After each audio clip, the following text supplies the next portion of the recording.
네, 지난 한 주간의 한반도 정세와 외교안보 이슈를 다시 정리해보는 토요일 대담 코너 한반도 브리핑입니다. 연합뉴스TV 베이징 특파원과 연합뉴스 북한부를 거쳐서 현재 국제 분야를 맡고 있는 이봉석 기자 나와 있습니다. 어서 오십시오. 안녕하십니까? 네, 먼저 주요 이슈부터 소개를 해주실까요? 네, 이번 한 주도 한반도는 긴장의 연속이었습니다. 오늘은 북한의 남북 연락 채널 차단부터 고체 연료 ICBM 도발까지 과정을 시간 순으로 중점적으로 설명해 드릴 텐데요. 우선 북한은 지난주 금요일부터 남북 연락 채널을 사실상 차단했습니다. 찜찜한 무응답 속에 북한은 당 중앙군사위원회 확대회의를 소집해 한반도 전쟁 준비 방안을 논의했습니다. 김정은 위원장이 한반도 지도를 펼쳐놓고 주한미군 기지가 있는 평택과 서울을 가리키는 듯한 모습도 보였습니다. 1월부터 사흘 뒤 북한은 고체연료 ICBM을 처음 시험 발사했습니다. 기존의 액체연료 중장거리 미사일들도 모두 고체연료로 바꾸겠다는 의지도 내비치며 한반도 긴장의 수위를 끌어올렸습니다. 네, 가장 먼저 말씀해주신 남북 연락 채널 차단 소식부터 좀 알아보겠습니다. 계속 무응답으로 이어지고 있고 그에 대한 이유도 말을 안 하고 있는 거죠? 네, 그렇습니다. 북한이 응답하지 않은 건 지난주 금요일부터입니다. 네. 아직 우리 측의 공동연락사무소와 군통신성 정기통화시도에 무응답으로 일관하고 있습니다. 앞서 남북은 평소 공동연락사무소 채널로 매일 오전 9시 게시통화, 오후 5시 마감통화를 정기적으로 진행해왔습니다. 군 당국은 군 통신선으로 매일 오전 9시 게시통화, 오후 4시 마감통화를 진행했었습니다. 연락사무소와 군 채널의 동시 불통은 1년 반 만입니다. 과거에 북한은 개성공단 운영 중단이나 대북전단 살포 등에 반발해 연락 채널을 끊었다가 내키면 복원하는 행태를 반복해왔습니다. 이번엔 한미연합 연습과 미국 전략자산에 잇따른 한반도 전개, 유엔 인권이사의 북한 인권 결의안에 대한 우리 정부의 공동제안국 참여 등에 대한 반발로 해석되고 있습니다. 이례적으로 통일부 장관이 나서 유감 표명을 했지만 북한은 아무 반응이 없었습니다. 정부는 이러한 북한의 일방적이고 무책임한 태도에 대해 강한 유감을 표명하며 이는 결국 북한을 스스로 고립시켜 더욱 어려운 지경에 처할 수밖에 없을 것임을 강력하게 경고한다. 지난주 북한 매체는 북한이 개성공단 출퇴근 버스를 개성과 평양 시내에서 대놓고 이용하는 모습이 보였는데요. 권영세 장관은 무단 사용과 재산권 침해 문제도 지적했습니다. 북한이 개성공단 설비를 무단으로 사용해 전기, 밥솥 등도 생산하는 것으로 알려졌다고 미국 자유아시아 방송이 보도했습니다. 네, 김정은 위원장이 남한 지도를 가리키면서 공격 작전 계획을 언급했는데 이 내용도 좀 짚어주시죠. 네, 북한 매체가 발행한 사진들을 보면서 말씀드리겠습니다. 지난 월요일 열린 당 중앙군사위원회 확대회의 모습인데요. 김 위원장 뒤로 지도가 펼쳐져 있는데 흐릿해서 잘 보이진 않습니다. 하지만 사진 오른쪽 해안선의 모습을 보면 남한 지도라는 걸 알아차릴 수 있습니다. 김 위원장의 어깨 옆에 뾰족한 지형의 모습도 보이는데 포항 같습니다. 손가락으로 가리키는 곳은 서울로 보입니다. 또 다른 사진에서는 주한미군 기지가 있는 평택 인근으로 손가락을 뻗어 무언가를 말하는 모습도 볼 수 있습니다. 회의에서는 방위력과 전쟁 준비를 더욱 완전히 갖추기 위한 군사적 문제들이 논의됐다고 북한 매체는 밝혔습니다.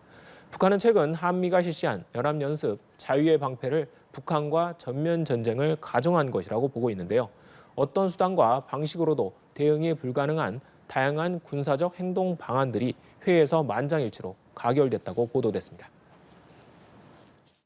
김정은 동지께서는 전선 공격 작전 계획과 여러 전투 문건들을 요약하시면서 군대의 전쟁 수행 능력을 부단히 갱신하고 완비하기 위한 군사적 대책들을 끊임없이 연구하고 실천해 나가는 데서 나서는 원칙적인 문제들을 밝히시었습니다.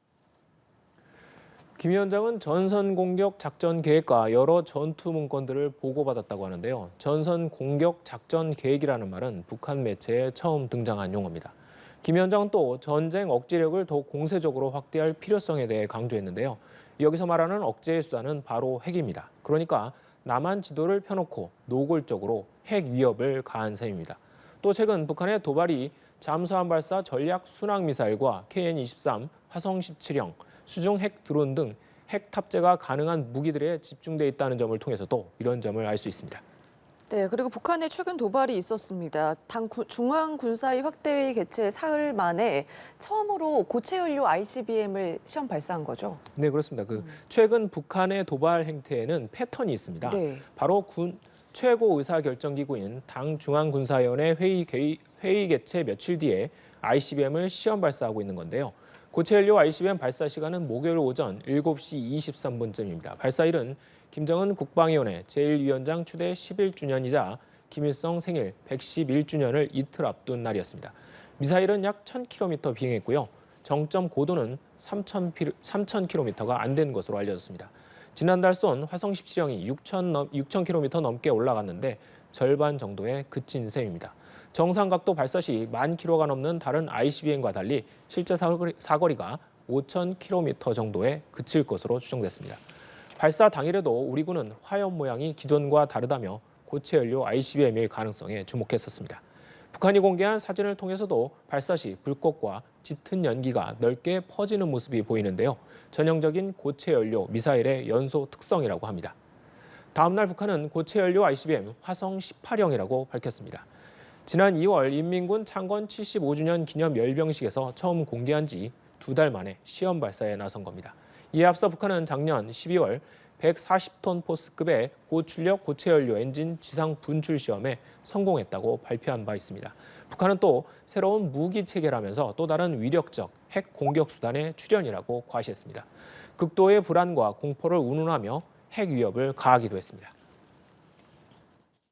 적들에게 더욱 분명한 안보 위기를 체감시키고 부질없는 사고와 망동을 단념할 때까지 시종 치명적이며 공세적인 대응을 가하여 극도의 불안과 공포에 시달리게 할 것. 핵에는 핵으로, 정면 대결에는 정면 대결로 대답할 것이라는 우리 당과 공화국 정부의 대적 대응 투쟁 방침을 북한 발표에서 특징적인 건 로켓 1단은 정상 각도로 2단과 3단은 고각으로 발사됐음을 시사했다는 점입니다. 1계단은 표준 탄도 비행 방식으로 2, 3계단은 고각 방식으로 설정하고 시간 지연 분리 시동 방식으로 미사일의 최대 속도를 제한하면서 비록 1단에 국한되긴 했지만 북한 ICBM 개발 역사에서 첫 정상각도 시험이라는 전문가의 평가도 있습니다. 북한이 공개한 영상을 보면 미사일이 발사관에서 튕겨나온 뒤 공중에 점화가 이루어지는 콜드론치 방식으로 시험 발사가 이루어졌습니다. ICBM을 콜드론치 방식으로 발사한 것 또한 이번이 처음입니다. 김정은 위원장은 부인 리설주, 딸 주애, 여동생 김여정과 함께 발사 장면을 참관했습니다. 북한에서 말하는 이른바 백두혈통이 총출동한 겁니다. 리설주와 김여정을 동시에 등장시킨 건 두 사람의 불화설을 불식시키기 위한 의도가 있는 것 아닌가 하는 생각도 듭니다. 지난 1월 영국 일간 더 타임스는 김정은 위원장이 여동생 김여정의 위세를 우려하는 리설주를 안심시키기 위해 딸 주애를 대회에 공개했을 가능성이 있다고 보도한 바 있습니다. 네, 말씀해 주신 것처럼 액체 연료보다 고체 연료 ICBM이 더 위협적인 게 은밀하게 기습을 할 수 있다. 그것 때문인 거잖아요. 조금 더 자세하게 설명해 주실까요? 네, 액체 연료 ICBM은 연료 발사 직전에 주입해야 하는 그런 단점이 있습니다. 하지만 고체 연료는 주입 시간이 필요 없어 발사 시간이 줄고 기동성을 갖춘 이동식 발사 차량을 이용해 신속한 발사가 가능합니다. 전문가의 얘기 듣고 이어가겠습니다. 고체 연료일 경우에는요, 금방 주입을 할 수 있다라는 것이에요. 그러니까 주입하는 개념도 아니고 이게 좀 어떤 배터리와 같은 개념이어서 이 고체 연료를 갖다가 미사일에 그냥 이렇게 장착만 하면 되는 개념이라는 것입니다. 그래서 발사를 갖다가 준비하고 실제로 발사하는데 한 1분 정도밖에 걸리지 않는다고 하니까요. 우리 군은 지나친 걱정이라고 일축했지만 한국과 미국 양국군의 선제 타격 체계인 킬체인을 무력화할 수 있다는 우려가 나옵니다. 더 큰 위협은 북한이 액체 연료인 기존 화성 12형과 13, 14, 15, 17형을 모두 고체 연료로 바꾸겠다는 의도를 드러낸 점입니다. 화성포 18형 개발은 우리의 전략적 억제력 구성 부분을 크게 재편시킬 것이며 핵 반격 태세의 효용성을 급진전시키고 공세적인 군사 전략의 실용성을 견역시키게 될 것이라고. 북한은 식량난 속에서도 핵 전력을 중심으로 국방력 강화를 고집하고 있는데요. 최근 수중 발사 핵 전략 무기에 해당하는 수중 핵 드론 헤일에 이어서 고체 연료 ICBM도 완성 단계로 접어들면서 김정은 위원장이 제시한 국방 분야 핵심 5대 과업을 착착 실행에 옮기고 있습니다. 다만 ICBM의 핵심인 대기권 재진입 기술을 완전히 갖췄는지는 여전히 의문으로 남아 있습니다. 네, 북한의 ICBM 시험 발사 당시에 일본에서는 대피령이 내려졌다면서요? 네, 일본 정부가 처음엔 그 미사일이 홋카이도 주변에 떨어질 것으로 예상했기 때문입니다. 네. 즉시 건물 안 또는 지하로 대피하라는 경보를 발령했습니다. 이에 따라 여러 사람이 지하 상가에 일시 대피하는 등 주민들은 불안에 떨었습니다. 신칸센의 운항이 일시 중단되기도 했습니다. 하지만 발사 약 20분 뒤 홋카이도나 그 주변에 낙하할 가능성이 사라진 것을 확인했다면서 정정 발표했습니다. 일본 정부 관계자는 미사일이 일본 배타적 경제 수역 밖에 떨어진 것으로 보인다고 밝혔습니다.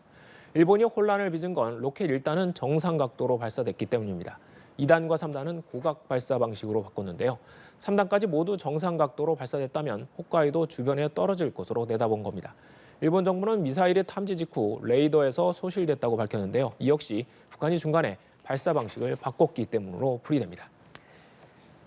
네, 오늘은 북한이 태양절로 부르는 김일성의 생일입니다. 예상대로 북한은 이에 앞서서 고체연료 ICBM 시험 발사라는 대형 도발을 벌였는데 이번 달까지 군사 정찰위성 1호기 준비를 마치겠다고 예고한 만큼 북한의 도발은 계속될 것으로 우려됩니다.